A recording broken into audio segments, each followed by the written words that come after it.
Hoje trazemos um documentário ativista que já ganhou mais de 200 prémios em festivais de cinema.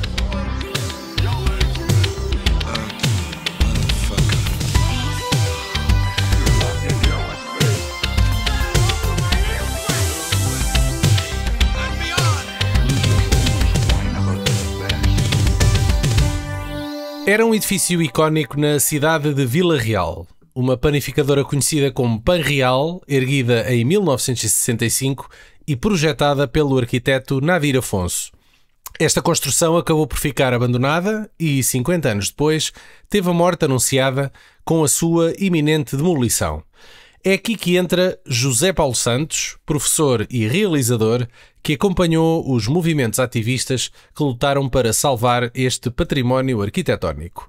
O resultado é um documentário chamado 1965, Pan Real, um edifício de Nadir Afonso. E hoje temos cá o José para nos ajudar a descobrir como é que apareceu este documentário. Olá, José Paulo Santos. Olá, José. Paulo José. Oi, olá, Daniel. José Paulo e Paulo Fajardo. Olá, Daniel. Tudo bem? Olá, Paulo. Tudo bem. O nosso convidado, o José Paulo Santos, nasceu em Coimbra em 1979, mas agora reside em Matosinhos. E ele desde 2013 que se dedica ao cinema independente. Ele já realizou os filmes Além da Sala de Espera, que integrou o Plano Nacional de Cinema em 2018, Circunstâncias, Observador, 13 Horas, o documentário que hoje vamos falar, o 1965 Pan Real, um edifício de Nadir Afonso. Mas já depois deste documentário ele realizou Zé Luís, um escultor de vozes, e estes filmes já foram exibidos em 289 festivais internacionais e já receberam 280 prémios internacionais também. Estes que todos estes filmes somados, é isso? Sim, é isso, não é? É isso, Zé Paulo. Tudo somado é. Por exemplo, no caso da panificadora, da Pan Real, o filme teve em 179 festivais. Tem mais prémios que festivais. Já há festivais que premiam o filme 2 vezes em diferentes categorias. E eu tenho mais... ok. Eu por acaso ia-te fazer essa pergunta, porque eu estava aqui a ver que ele tinha recebido mais prémios do que festivais. Eu não estava a perceber, mas ainda bem que deste essa explicação. Zé Paulo, como é que tu chegaste a esta história do edifício da Pan Real, do edifício do Nadir Afonso? Bem, na verdade, eu apercebi-me que houve uma demolição clandestina antes de eu começar a fazer o filme. E esta demolição acontece numa sexta para sábado às 3 da manhã. Ou seja, despertou aqui em mim interesse e percebi no imediato que alguma coisa ia acontecer com aquele edifício. Para uma demolição clandestina, ainda por cima, nos 3 pontos que estavam para ser considerados património, ou melhor, só em 2 deles, porque um era impensável, porque era uma torre gigante, então não dava para demolir, mas 2 dos pontos que estavam para ser qualificados, para ser património, foram demolidos. Como sabemos, num fim de semana não dá para pôr nenhuma providência cautelar, os tribunais estão fechados, ou seja, aquilo soou-me tudo muito estranho, e eu pensei que era a altura de atuar, que era a altura de ir para o terreno e era a altura de contar aquela história com medo que acabou por acontecer, que o edifício um dia não existisse. Isto em que ano? Isto no ano 2019, salvo erro. Eu comecei a filmar em 2020 e eu acho que esta primeira demolição clandestina é em 2019, quando já haviam pedido qualificação para o edifício, que estava a decorrer, e depois já há esta demolição. A vontade de fazer o documentário partiu de ti, tu não foste convidado. O que aconteceu é eu normalmente quando filmo, como eu nunca ganho dinheiro com o cinema, é sempre alguma coisa que me apaixona. E efetivamente o tema apaixonou-me. Primeiro intrigou-me esta demolição e depois apaixonei-me. Se me perguntares se eu gostava do edifício desde o início, se calhar não, apesar de ser da minha memória. O meu avô tinha um mini mercado a 200 metros daquele edifício. Então, mas qual é a tua ligação a Vila Real? Eu sou natural de Coimbra, a minha família paterna é de Coimbra e a materna de Vila Real. E eu vivi em Vila Real na altura. E era mesmo em frente ao TAD onde eu trabalhava, onde eu dava aulas, que o edifício existia. E também, lembro-me, tenho memória, na década de 90 ainda, eu vivi em Vila Real e o edifício funcionar. Não tenho memória de ter entrado lá, mas, por exemplo, a minha avó era uma das pessoas que fazia a bola de carne em casa e depois ia lá cozer. A panificadora tinha isto, tinha esta abertura. As pessoas faziam, assavam lá o cabrito, as bolas de carne. Era quase uma cooperativa social, mas como panificador. Sim, não é uma padaria, é mesmo uma panificadora com muito espaço e aberta à comunidade. Por isso é que há esta memória coletiva que eu achei que era importante preservar e ouvir as pessoas para manter esta memória viva. Cobardes! Em 1965 foi construído na cidade de Vila Real, em Portugal, um edifício modernista pela mão do arquiteto Nadir Afonso. São muitas as memórias vividas numa panificadora que chegou a produzir 80 mil pães por dia. As entidades competentes viraram as costas à Panreal ao invés de inúmeros teimosos populares. A condenação e a controvérsia de mãos separadas. Classificar um monumento é uma única assinatura. É uma coisa que a Câmara pode fazer a custo zero. Eu senti, ao ver o teu filme, que tu tomaste um partido, tomaste uma posição, que foi do lado daquele grupo, do movimento, de pessoas que se associaram para proteger aquele edifício. Efetivamente eu tive uma postura de ativista e efetivamente eu estava na defesa do edifício. Obviamente eu poderia ter tido a autarquia. Eu acho que a tenho, não é? Pelas posições que toma. Eu acho que a autarquia está muito presente, mas eu também não queria um trabalho jornalístico, em que se houve uma parte e houve-se a outra. Eu queria que a autarquia estivesse presente desta forma, que acaba por ser uma forma subtil que está no filme, mas preponderante e com um papel principal. E um papel principal. Ou seja, foi intencional o facto deles não existirem, só existirem de fundo, é isso? Eu nunca contactei o Presidente da Câmara para falar com ele sobre o filme, nunca contactei, nem o vereador. Mas os jornalistas tentaram e não conseguiram, não é? Pelo menos pelos bocados que tu tens lá no filme. Houve quem conseguisse falar com ele, e na altura o que foi dito pelo Presidente da Câmara foi que nós até poderíamos considerar património municipal, só que agora, como estes pontos foram demolidos, já não o podemos fazer. Isso para mim não é real. Que coincidência, não é? Spoiler alert. Exatamente. Que coincidência. O edifício já não existe. E eu não queria no meu filme, a verdade é esta, eu não queria no meu filme mentira. Eu queria os ter no meu filme, mas não desta forma.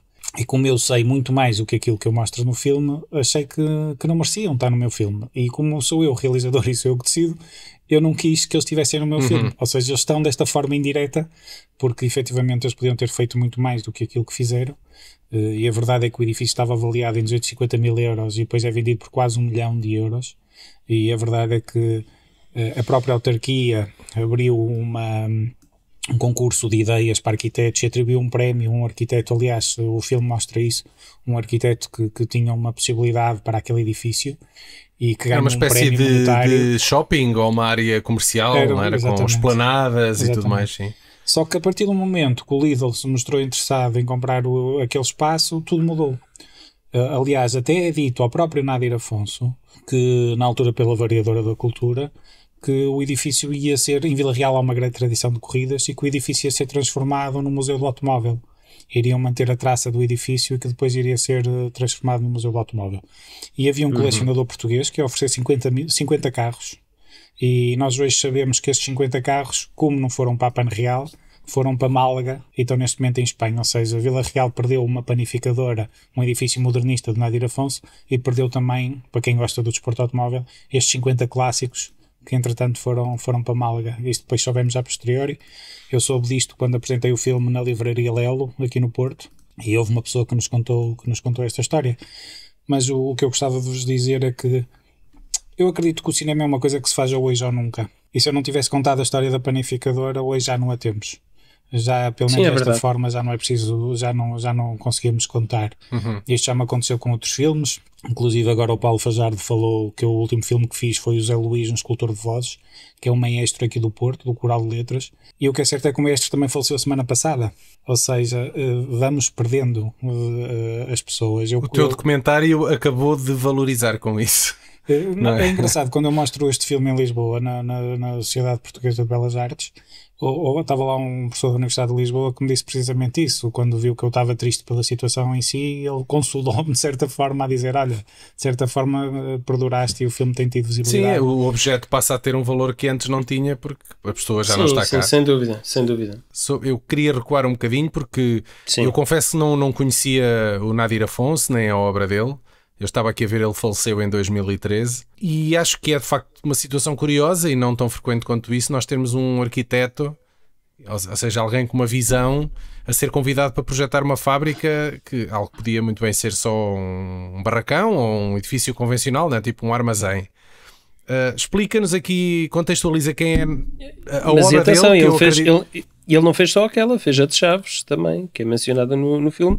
Certo. Que era quase uma irmã gêmea, só tirando algumas adaptações que alguns dos empreiteiros fizeram ao projeto, elas seriam quase gêmeas, não é? Quem é ele e como é que ele aparece aqui a fazer uma panificadora? Uma das perguntas que eu me fiz, e uma das pessoas que eu gostava de ter conhecido, é exatamente este empresário de pão, que no fundo é juntarmos água, farinha e um cereal, ou mais cereais, que teve a sensibilidade de contratar um arquiteto para fazer a fábrica. Como dizes, Daniel, podia ser um armazém com meia dúzia de janelas e uma porta ou duas portas e estava feito. Mas não, teve esta sensibilidade da arquitetura modernista. O edifício tem 3 abóbadas seguidas para iluminar todo o edifício. Aliás, Parecem quase escamas. É um empresário que se preocupa com o bem-estar das pessoas que trabalham na fábrica, neste caso na panificadora. Por isso devia ser uma pessoa extremamente interessante, que contratam Nadir Afonso, que trabalha com o Corbusier em França, que um dos maiores arquitetos do mundo, trabalha com Oscar Niemeyer no Brasil, dos maiores arquitetos do mundo. Por muito respeito que tenho ao Cisa Vieira, ao Souto Moura, nenhum destes arquitetos teve esta possibilidade de trabalhar com estes 2 grandes arquitetos, como é o Oscar Niemeyer e o Corbusier. E eu acho que a obra do Nadir deve ser respeitada enquanto arquiteto. Tudo bem que ele em 1965 deixou de ser arquiteto, por isso é que tem o nome do filme 1965, e passa a ser só entre aspas, artista plástico, mas eu acho que deve ser valorizada a obra que ele fez. Há muita obra que ele fez, quer em França, quer no Brasil, que ele acaba por não assinar porque há um arquiteto acima dele, não é? Mas que ele desenha, e grandes obras, nomeadamente em São Paulo. Se vocês, por exemplo, virem a igreja de Belo Horizonte no Brasil, feita por Oscar Niemeyer, vêm muitas parecenças já à panificadora de Vila Real. E depois aquele também era um edifício que, falando um bocadinho de mim, que comunicava comigo, que eu acho que comunicava com toda a gente de Vila Real. Se nós pensarmos uma cidade interior que neste momento tem 50 mil habitantes, na altura se calhar teriam uns 20 mil, na década de 60, se pensarmos que de repente há um edifício com umas abóbadas e com uma cor salmão, não se via cor salmão em lado nenhum. Ou seja, gostássemos ou não, aquele era um edifício que comunicava connosco, mexia connosco, criava ali alguma curiosidade. E isso eu lembro-me dessa curiosidade que eu sempre tive também com esse edifício. O Nadir também tem uma pequena igreja no distrito de Bragança. Tem a panificadora de Chaves, que felizmente está intacta. Neste momento penso que não está a trabalhar, mas existe. É património municipal, foi considerada património, já antes desta história de Vila Real. É muito curioso que eu, quando exibo este filme em Chaves, e o filme tem 80 minutos, nós ficamos lá quase 3 horas na discussão, porque as pessoas de Chaves levantam-se quase em uníssono a dizer: não vamos deixar que aconteça o que aconteceu em Vila Real, vamos defender a nossa panificadora. Então quase que criaram ali um grupo de defesa. Não caiu em vão a Vila Real, não é? Quase que criaram ali um grupo de defesa. E na verdade eu, quando exibo os meus filmes e quando falo e estou aqui a falar convosco, eu tenho a consciência que eu já não vou salvar a Panreal, mas o que eu tento fazer é que mas tu preservaste a memória. Não sejam demolidos outros edifícios que existam em Coimbra, em Faro, na Covilhã, e que as pessoas tenham esta sensibilidade para o património, porque nós muitas vezes, como dado adquirido, as coisas que existem, mas na verdade nós podemos perdê-las de um momento para o outro. O teu documentário acaba por fazer perdurar no tempo a memória da panificadora.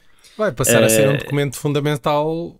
Sim, não é? Na história de Vila Real. Na história de Vila Real, sobretudo. Eu acho que sim. Agora, eu estou curioso em relação a uma questão que eu vi no teu documentário, que é, a dada altura, o movimento de cidadãos que estavam a tentar salvaguardar a panificadora vai à Assembleia da República, são ouvidos por vários representantes de vários partidos, em que a Edith Estrela é que estaria ali a moderar essa conversa. Eu nem a conheci. Eu sei que ela falava que tinha estado num programa de televisão, não é essa? O genérico do programa até era um quadro de Nadir Afonso. E então todos dizem que tem que averiguar porque é que o Departamento de Cultura do Norte não deixou passar, não é? Deixou passar, não agiu. Sim. Ou não agiu ou foi benevolente em relação a toda esta história de se vender ou demolir este edifício.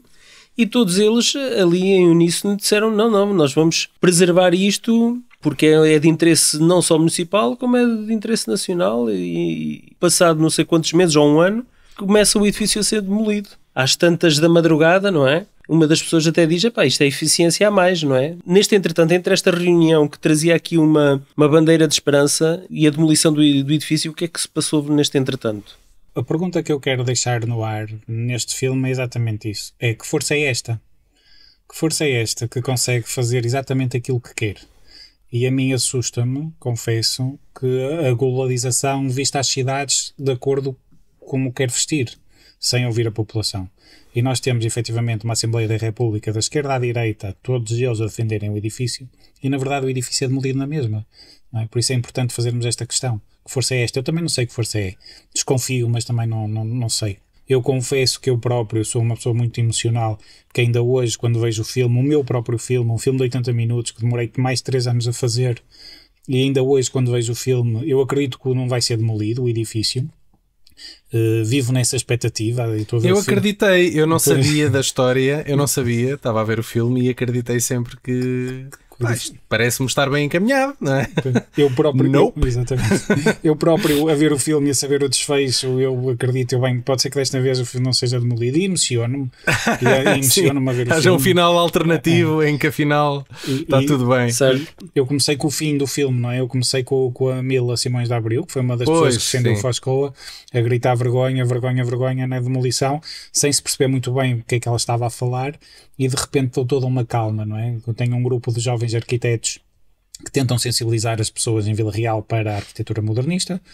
Se vocês virem o filme, ou melhor, vocês viram, mas o filme tem algumas características que eu acho muito interessantes. Primeiro, eu acho que é um hino ao género feminino. Se nós pensarmos, sou rodeado de mulheres na defesa do edifício. O edifício, efetivamente, é construído por pessoas da construção civil, tem um empreiteiro, tem um arquiteto como desenhador do edifício, mas depois na hora da defesa quem nós temos é mulheres. Temos a Mila Simões de Abreu, temos a Laura Afonso, temos a Sofia enquanto engenheira civil, que também está na defesa do arquiteto, a Ana Morgado como arquiteta, ou seja, há aqui uma sensibilidade diferente, e o filme acho que tem esta homenagem ao género feminino. E depois tem outra característica muito interessante para mim, que é, no início éramos um grupo grande, de quase 100 pessoas, e no fim éramos meia dúzia deles, ou seja, ter uma voz numa cidade pequena contra aquilo que está a ser feito também custa, não é? Também é difícil. E houve arquitetos que começaram a ter medo de não ter os projetos aprovados, e houve muita gente que se foi retirando deste manifesto. Ou seja, mostra que é difícil ter voz diferente numa cidade pequena, e também acho que é uma homenagem ao género feminino. E depois conto uma história de 80 minutos. Há pessoas que me dizem assim: eu estava à espera que um filme de 80 minutos falasse de Nadir Afonso, de outras obras, e tu consegues em 80 minutos, sem ser um filme cansativo, só falar da Panreal, e nós ficamos a ver o filme do princípio ao fim sem nos cansarmos, e isso a mim dá-me algum prazer, dá-me algum gozo. Eu uma vez também tive na UBI, na Universidade da Beira Interior, a mostrar o filme, e houve uma pessoa que me disse uma coisa muito interessante, que foi: eu fui muito chato no fim do filme, porque há a demolição do edifício, ou seja, podia ter terminado no dia 17 de fevereiro, eu podia ter terminado o filme exatamente aí, e eu não, eu continuei, eu dei o dia 18, dei o dia 19, dei o dia 20, dei o dia 25, dei o dia 21, dei uma semana de demolição, precisamente também para mostrar que o edifício não era assim tão fácil de ser demolido, não era uma ruína como muita gente queria passar essa mensagem que seria. E há uma pessoa que na Universidade da Beira Interior diz uma coisa muito interessante no público, que me diz assim: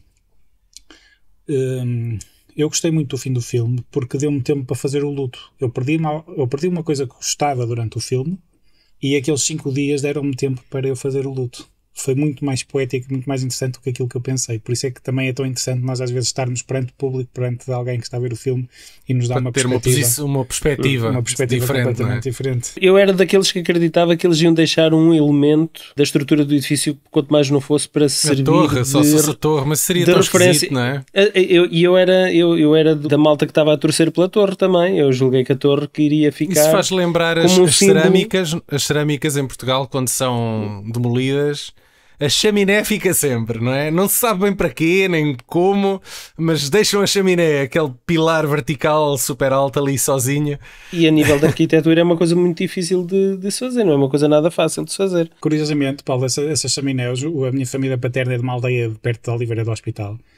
E também tem uma fábrica de olaria com uma chaminé, e da Serra da Estrela nós conseguimos localizar a aldeia muito por causa disso, ou seja, também serve ali de marco, Dex Libris. de marco para nós localizarmos. Mas qual foi a maior dificuldade que tu encontraste ao fazer o filme, durante este processo, seja na captação, seja na edição, qual foi a maior dificuldade que tu encontraste? Olha, a maior dificuldade nem sequer tem a ver com captação, nem sequer com a minha disponibilidade de fazer o filme, porque também há uma coincidência muito interessante. Eu estava a dar aulas em 2 sítios, na UTAD e no Colégio de São Gonçalo em Amarante, e eu deixei o colégio, para o segundo período já ia deixar o colégio para ficar só na UTAD, na universidade. E o edifício é demolido precisamente em fevereiro, quando eu deixei o colégio em janeiro. Ou seja, eu tive toda uma disponibilidade para fazer este final do filme, que em situações normais eu não teria, porque eu tinha um dia muito ocupado com aulas. Mas isto é só um pequeno pormenor. Porque o que mais me custou foi a minha tristeza, foi a minha emoção, foi a minha forma de ser. Foi eu ter chegado a casa e ter dito que não ia continuar a viver na cidade de Vila Real por causa da demolição daquele edifício. Eu não queria viver naquela cidade.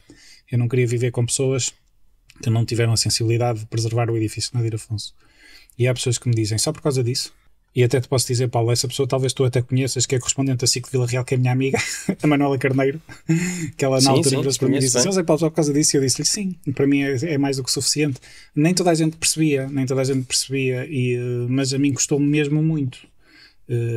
E para além do filme, eu trago alguns azulejos colocados em losango em frente ao forno em verde, não são nada de especial, não são azulejos trabalhados, é só uma cor, um verde, e trago alguns azulejos. Curiosamente, os meus pais, quando eu tinha cerca de 14, 15 anos, demoliram a Embaixada da China em Lisboa, e os meus pais estavam em Lisboa nessa altura, e trouxeram alguns azulejos do alçado principal, que iam para entulho, que iam para o lixo, e trouxeram alguns azulejos, e guardaram.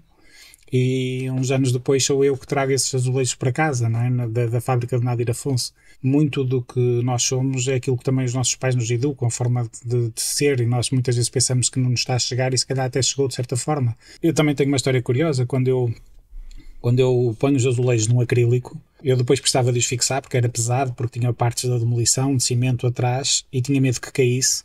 Então fui ter com um amigo meu lá em Vila Real que tinha a representação das molduras minuto. E pedi-lhe, olha, faz-me aí dois furos de forma a que isto não caia, trata-me disso. E passado uma hora ele telefona-me e diz assim, Zé Paulo, tem aqui uma pessoa que quer comprar os azulejos. E eu, olha, mas eu não quero vender, eu só quero mesmo que faças os furos para isso ficar seguro. Isto de manhã. À tarde volta-me a ligar. E eu na brincadeira até lhe disse, não me digas que é outra vez para comprar os azulejos. E ele está aqui outra pessoa que gostava de ficar com os azulejos. E eu disse-lhe assim... Se soubesse, tinhas trazido 2 caixas. Exatamente. Não é? E eu disse-lhe assim, então faz-me um favor, tira os azulejos do balcão, que deve estar exatamente onde eu os pousei, e põe lá atrás, e depois trata-me disso. Porque eu nem sequer quis saber quanto é que ofereciam. Eu queria esta era isso que eu ia discussão, perguntar, como é que é possível? Eu queria que houvesse esta discussão, tanto é que eu não tenho os azulejos comigo, tenho os expostos. Muito mais do que fazermos o filme é esta ligação que nós temos, não é? Esta ligação, posso-vos dizer que a pessoa que estava a demolir o edifício, responsável pela demolição do edifício, foi ela que me deu os azulejos. Mas espera lá, não lhe foste à tromba? colocou os azulejos num ponto estratégico, quase a 400 metros do edifício, disse-me onde é que estavam para eu ir buscá-los depois só no final da obra, não ao final do dia. Eu fui buscá-los já depois da hora de jantar, e fui buscar os azulejos e trouxe, e ela disse, agora não diga aos seus amigos ativistas que eu lhe dei estes azulejos. Curiosamente, na antestreia... Curiosamente estás agora a contar isso num podcast. Exatamente. E a pessoa estava triste por estar a fazer aquilo. Era o trabalho dela, mas que estava triste. E então, era um trabalho em glória. O único consolo que teve foi dar-me os azulejos. E estas histórias extra-filmes eu acho que são muito interessantes, muito engraçadas. E eu tomei a liberdade, inspirado aqui no documentário do Zé Paulo Santos, de criar aqui uma lista, uma série de sugestões de filmes portugueses, também com este tipo de mensagem, que se adaptam a esta temática da preservação, de alguma forma, da memória e da cultura social. Eu lembro-me na década de 90 do Coliseu do Porto também ser vendida à Iurde, ou teve quase a ser vendida à Iurde, à igreja para ser demolido, e na altura tivemos um Pedro Brunhosa acorrentado ao Coliseu do Porto, que fez com que o edifício não tivesse sido demolido. E se calhar à panificadora faltou isso, faltou uma figura, se calhar, uma figura pública, não é? Que se tivesse acorrentado, ou que tivesse... Não deu filme, mas tirando do Coliseu do Porto, felizmente. Mas podia ter dado, não era? Mas podia ter dado. Ao videoclipe. Em Portugal nós temos em 1971 o documentarista António Campos, que nós já aqui falámos nele no VHS, que documentou o desaparecimento da cultura e da memória da comunidade de Vilarinho das Furnas, que ficou debaixo d'água após a construção de uma barragem. É documentário, chama-se Vilarinho das Furnas, exatamente. Já foi, é um podcast que nós já abordámos com o realizador de um documentário precisamente sobre isso. Temos também Diários da Bósnia, de Joaquim Sapinho, que em 2005 documenta, com um espaçamento de 9 anos entre uma primeira visita à Bósnia, o declínio da sociedade tal como a conhecemos, e no meio dessas cinzas emerge um país resiliente e com vontade de se reconstruir. Lembro-me deste filme ter sido alvo de uma reportagem mais alargada na SIC na altura quando estreou. Deixa-me dizer-te que eu em 2006, na altura trabalhava para a TV, e fui enviado especial para estive em Sarajevo e estive em Dubai, e agora fizeste-me pensar onde é que eu tinha essas imagens e se poderia remontar ou fazer alguma coisa com isso. Mas então, olha, acho que ainda vais bem a tempo. Depois, também em Portugal, temos as Operações Saal, SAAL, realizado em 2007 pelo João Dias. Este documentário apresenta-nos um relato dos projetos de construção no âmbito da pobreza habitacional em Portugal, no pós-25 de Abril. Foi criado por iniciativa do primeiro Governo Provisório. O Serviço de Apoio Ambulatório Local, ou SAAL, foi um grande programa que visava apoiar as populações mal alojadas no sentido de colaborarem na própria conversão dos seus bairros. Este documentário conta com os testemunhos do Álvaro César Vieira e do Eduardo Souto Moura. Temos o Ruínas, do Manuel Mozos. É um filme com um ritmo muito próprio. Mas é filme ou é documentário esse? É um retrato de paisagens. Este filme de 2009 apresenta-nos memórias e vivências através de fragmentos de edifícios abandonados ou parcialmente destruídos. Ou seja, é uma sequência de imagens, é apenas para tu interpretares aquilo que estás a ver. E é um filme que eu gostei bastante. Isso faz-me lembrar que tem um nome que é Koyaanisqatsi e que é precisamente também uma coleção de são imagens. 3 filmes. São 3. A banda sonora do Philip Glass. Os Quatsi. Eu cheguei ao filme pela banda sonora do Philip Glass na altura. Sim. Aquilo acho que tem a ver com o brutalismo na Rússia. Deixa-me confirmar, que é para não ver se... Não, são 3 Quatsi. Todos eles são qualquer coisa e acabam em Quatsi. Basicamente é a visão do realizador da sociedade naquela era em que ele realizou esse filme. Grande parte é feito com imagens de arquivo da sociedade do mundo. Naquele tempo em que tu vês extremos, tu acabas por perceber que na mesma época, naquele planeta, tu tens desde tribos indígenas a pessoas com telemóveis de última geração. Sim, claro. É aqueles documentários que são só imagens para ter uma visão global do mundo. É tipo, o que é que está a acontecer aqui agora, não é? Também há de 2011 que é o Samsara, que também deu que falar na altura quando saiu. Sim, também gostei bastante. Então, ainda em Portugal, em 2010, do Mário Patrocínio, temos o Complexo Universo Paralelo, onde ele, juntamente com outro autor, se aventuram pelo Rio de Janeiro, a 13 km do Cristo Redentor, onde existe a mais temida favela do Brasil e onde moram mais de 300 mil pessoas. O Complexo do Alemão. E com testemunhos intimistas de traficantes, mães, músicos, disparos e confrontos contínuos, ficamos a conhecer o dia-a-dia daqueles que habitam uma das favelas mais perigosas do Brasil. Eu acho que este documentário acaba por mostrar um outro lado, que não é o da construção nem o da desconstrução, é o crescimento rápido e errático e convulsivo da sociedade. O póster tem o símbolo da SIC, isto teve aqui o patrocínio teve apoio da SIC, sim. Existia toda aquela estrutura que estava presa por arames nos bastidores desta fachada, que nós, até se calhar a Cidade de Deus, até ao filme da Cidade de Deus, se calhar não conhecíamos tão bem, e a partir da Cidade de Deus, que de alguma forma abriu as portas para esta realidade que já era uma constante para o povo brasileiro, mas para o resto do mundo não era assim tão conhecida. Quero, porém, aqui dizer que Michael Jackson tem um videoclipe gravado na favela do Brasil, que é They Don't Care About Us. Epá, pronto, é obviamente daquelas músicas que tem uma expressão social, porque está a tentar expor, enfim, as condições que essas pessoas que lá viviam. Tem esse lado, não é? Os gajos deviam ter tipo 10 snipers de cada lado quando filmaram isso lá, para garantir que não foi uma operação como a ida do Papa, quando foi o Papa lá, em que aquilo basicamente foi uma zona de guerra, não é? Antes do Papa lá ir. Não foi nenhuma operação dessas. Não sei se melhorou depois, mas nesse dia pelo menos. Para o Michael Jackson foi feita uma operação de charme, em que basicamente pagaram a vários gajos para proteção. Bem, por último, eu vou puxar aqui a brasa à minha sardinha e dar voz à minha veia de intervenção. O quê? Vais-te autopromover? O que é que tu tens? Em 2017, de Paulo César Fajardo. Em 2017 eu fiz o Resiste BA61, que é um documentário sobre uma locomotiva, agora centenária e única no mundo, que está relegada ao abandono e ao esquecimento na Pampilhosa, freguesia da Amealhada. E este documentário está prestes a tornar-se obsoleto, porque esta semana, quando estamos a gravar este podcast, a Infraestruturas de Portugal deu início à demolição do armazém onde estava esta locomotiva guardada com portas abertas. Dezenas e dezenas de roubos foram feitos, em que roubaram mais de metade das peças que eram possíveis de roubar, muitas para derreter, só para metal para derreter, não é? E estamos a falar de uma peça que é única no mundo. Eu espero que passado este tempo todo, ela encontre finalmente um destino digno, que é o que ela merece, que vá de facto então para o Museu do Ferroviário. E onde é que pode ser vista, Paulo? O meu filme neste momento ele esteve online, mas neste momento não está online, mas brevemente voltarei a colocá-lo online. Ora bolas. Era a deixa para tu dizeres de então, link ou qualquer coisa. É o compromisso. Eu até a esta saída deste podcast, o Paulo vai pôr. Até a saída deste podcast ele vai ficar no canal dele, não é? Ele vai ficar novamente online.